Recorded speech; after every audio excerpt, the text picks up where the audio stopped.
গত পরশুদিন এই রাঁধুনি সরষের তেলটা কিনা হয় আমাদের একটা লোকাল শপ থেকে, সচরাচর যেখান থেকে আমরা বাজার করি আর কি।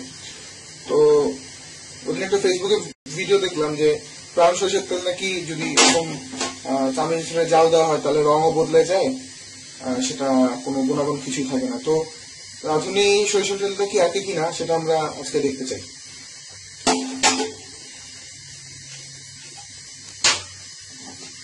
চামিচটা বেশ পুরোনো, সেজন্য আমি চামিচটা ইউজ করছি। ভালো কোনো চামিচ কিন্তু নষ্ট হয়ে যাবে। যাই হোক, অল্প কিছুটুকু আমরা দিচ্ছি, সরষের তেল দিচ্ছি। ভালো করে একটু দেখে নিন যে কালারটা কিন্তু সরষের তেলের মতনই, এবং ঝাঁজ অ্যাজ ইউজুয়াল আমাদের টিপিক্যাল যে রাঁধুনি সরষের তেল সেটাই।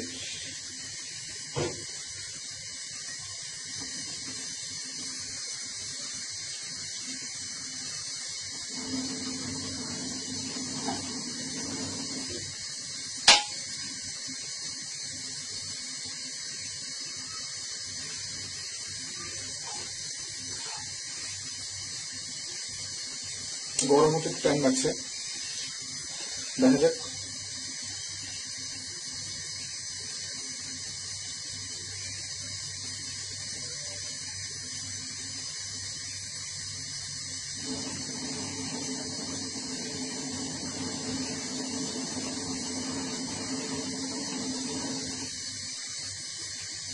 হালকা কিছু একটু বাবল হচ্ছে, জানি না দেখা যাচ্ছে কিনা।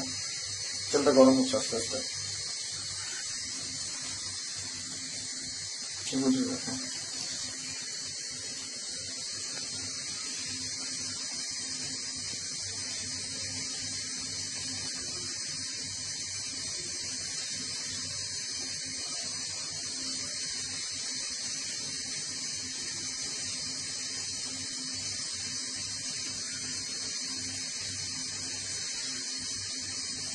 ইতিমধ্যে কিন্তু আপনারা দেখতে পাচ্ছেন কালার কিন্তু অলরেডি চেঞ্জ হয়ে গেছে। এটা অ্যাকচুয়ালি কি তেল খাচ্ছে আমরা নিজেরা জানি না। সরিষার তেল যত এভাবে জীবনও হয় না। আপনার কোনো সময় দেখেছেন কিনা অবশ্যই দেখে থাকবেন।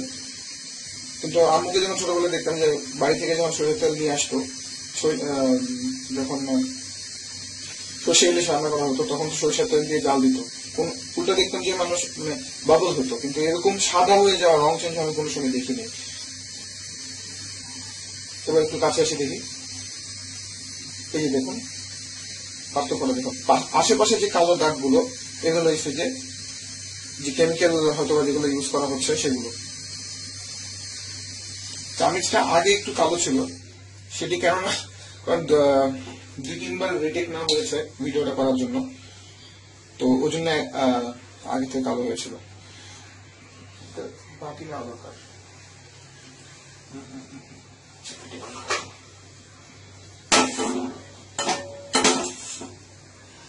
এটা হচ্ছে জাল দেওয়ার পরে যে অবস্থা, একদম পুরো সাদা হয়ে গেছে, আপনার সয়াবিন তেলের মতন।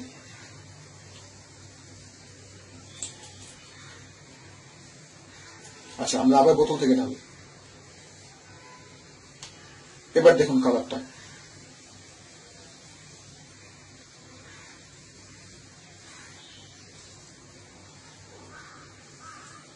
একই তেল ডিফারেন্টলি হচ্ছে যখন এটাকে হিট করা হচ্ছে।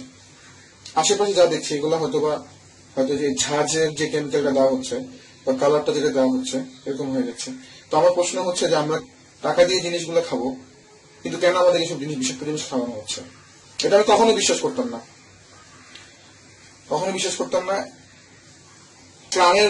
প্রাণের ভিডিওটা দেখার পরে দিয়ে পরে আমি চিন্তা করলাম যে আমাদের বাসায় তো প্রাণের সরষের তেল নেই, রাঁধুনি আছে, রাঁধুনিটা একটু টেস্ট করে দেখি।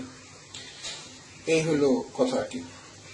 সবাই সাবধানে থাকুন, ভালো থাকুন, সতর্ক থাকুন। ধন্যবাদ। বাজে স্মেল আসতেছে।